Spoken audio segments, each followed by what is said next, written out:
আজকে আমরা খুব গুরুত্বপূর্ণ একটা বিষয় নিয়ে কথা বলবো।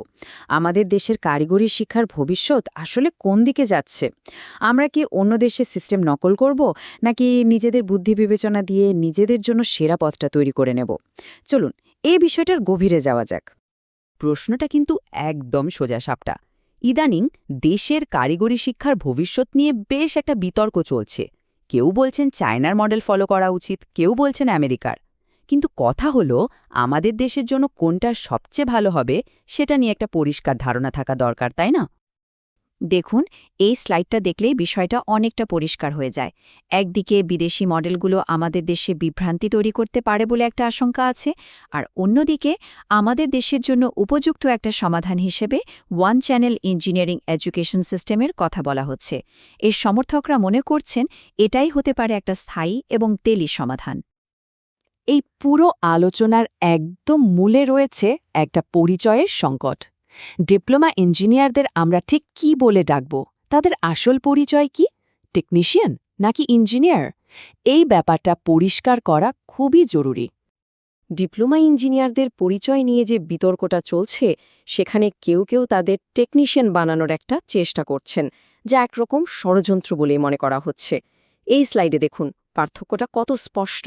যারা 6 মাসের একটা কোর্স করেন তাদের না হয় টেকনিশিয়ান বলা যায়, কিন্তু যারা 4-4টা বছর পড়াশোনা করে একটা পূর্ণাঙ্গ ডিপ্লোমা শেষ করেন, তাদের পরিচয় তো ফিল্ড ইঞ্জিনিয়ার হওয়াই উচিত, তাই না?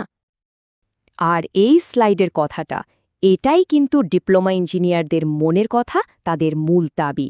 তারা মনে করেন এটাই তাদের আসল পরিচয়, আর এই স্বীকৃতির জন্যই তাদের লড়াই। তাদের যুক্তিটা খুব পরিষ্কার।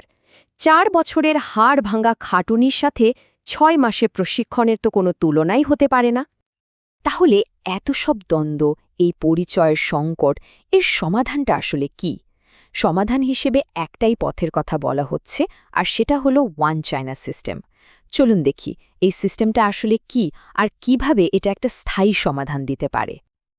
আইডিবি-এর পক্ষ থেকে যে ওয়ান চ্যানেল সিস্টেমের প্রস্তাব করা হয়েছে, এর প্রবক্তারা একে ইঞ্জিনিয়ারিং শিক্ষার জন্য সিরাতুল মুস্তাকিম বা সবচেয়ে সঠিক এবং সোজা পথ বলছেন।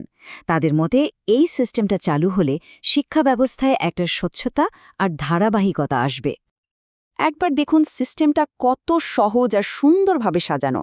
ডিপ্লোমা দিয়ে শুরু, এরপর ধাপে ধাপে একেবারে পিএইচডি পর্যন্ত একটা অবিচ্ছিন্ন পথ।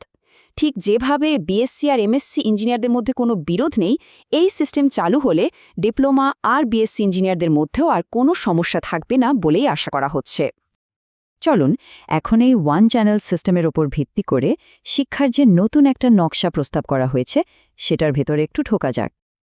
পরিকল্পনাটা হলো ক্লাস 7 থেকে 9-এই সাধারণ পড়ার পাশাপাশি ছাত্রছাত্রীদের কারিগরি শিক্ষার সাথে পরিচয় করিয়ে দেওয়া হবে, আর ক্লাস 10 থেকে 12-এ গিয়ে তারা পাবে একেবারে হাতে কলমে প্র্যাকটিক্যাল শিক্ষা।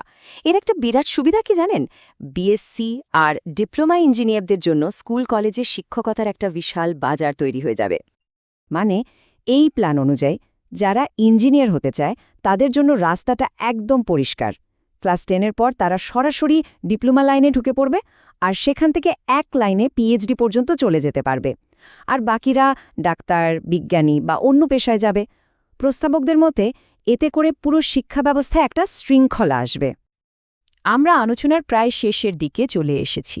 এই পুরো পরিকল্পনাটা কিন্তু শুধু একটা শিক্ষা ব্যবস্থার বদল নয়, এটাকে দেশের ভবিষ্যতের জন্যই একটা বিরাট পদক্ষেপ হিসেবে দেখা হচ্ছে।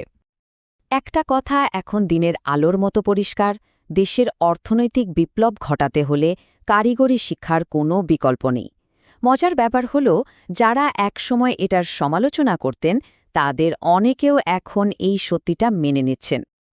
তো সব মিলিয়ে মূল লক্ষ্যটা কি? লক্ষ্য হল প্রস্তাবিত এই ওয়ান চ্যানেল সিস্টেমটা বাস্তবায়ন করা, আর এর মাধ্যমেই ডিপ্লোমা ইঞ্জিনিয়ারদের জন্য তাদের প্রাপ্য মর্যাদা আর সম্মান নিশ্চিত করা সম্ভব বলে মনে করা হচ্ছে। আর আজকের এই পুরো আলোচনার পিছনে যার ভাবনাগুলো আমাদের অনুপ্রাণিত করেছে, তিনি হলেন এমডি আব্দুল মঈন খান। তার কিছু বিশ্লেষণ আর চিন্তাভাবনায় এই বিষয়টিকে আমাদের সামনে নিয়ে এসেছে। তো এই পুরো সিস্টেমটা নিয়ে আপনাদের কি মনে হয়? আপনাদের মূল্যবান মতামতগুলো অবশ্যই কমেন্ট বক্সে লিখে জানান। ভবিষ্যতে এই রকম আরও বিশ্লেষণ দেখতে চাইলে ইঞ্জিনিয়ার নেক্সট বিডিতে সাবস্ক্রাইব করে রাখার অনুরোধ রইল। ধন্যবাদ।